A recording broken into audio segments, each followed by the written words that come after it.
It's finally here. This is about 10 years in the making. I've written a textbook on Ashi Acupuncture.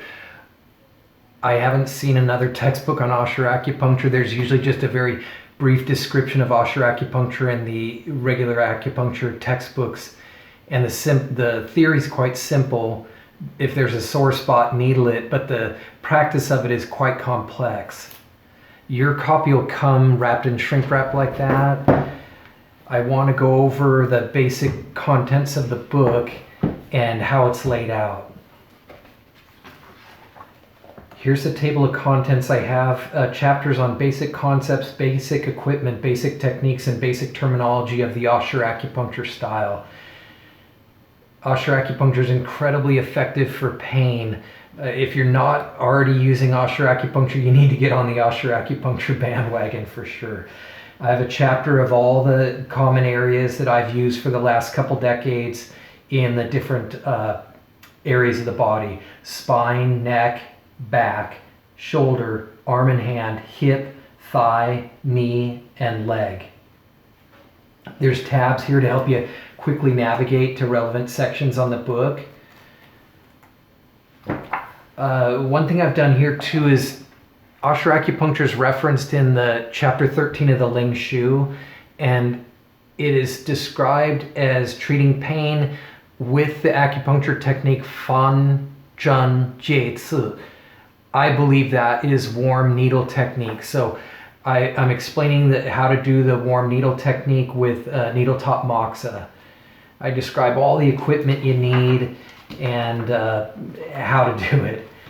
Let's look at the spine now. The spine will give us a good example of how the book is laid out.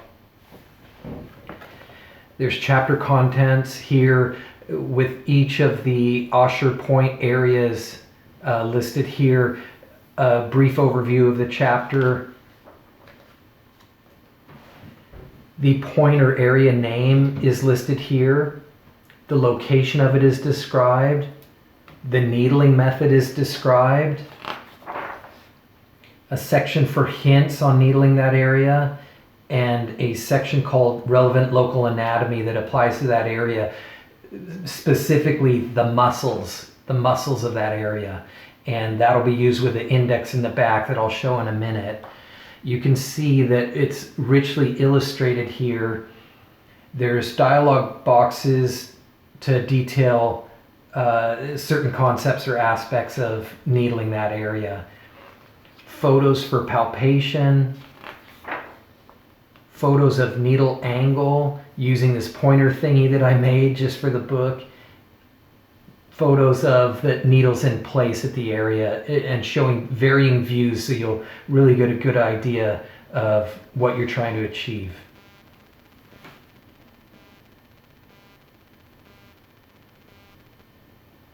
I'll just thumb through briefly on the book here. Again, I'm introducing new areas that haven't been described before.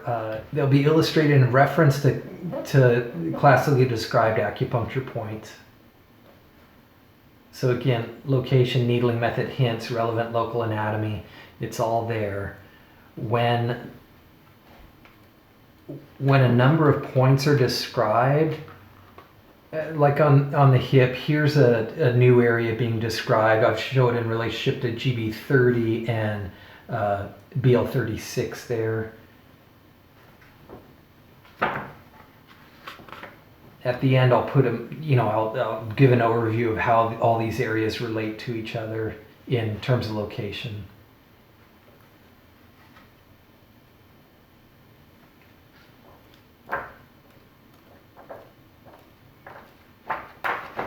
And then in the back here, there's a muscle index. It's about 2 pages of muscles.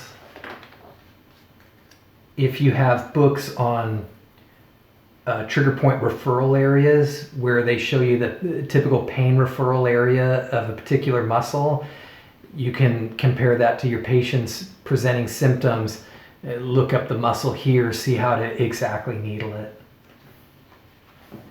I've got some really complimentary blogs from blurbs from people that I really respect in the industry, like David Legg, Jamie Chavez, and Tom Bissio. I think this book will shave years off of the time it'll take to learn this incredible style. I hope you'll order your book soon.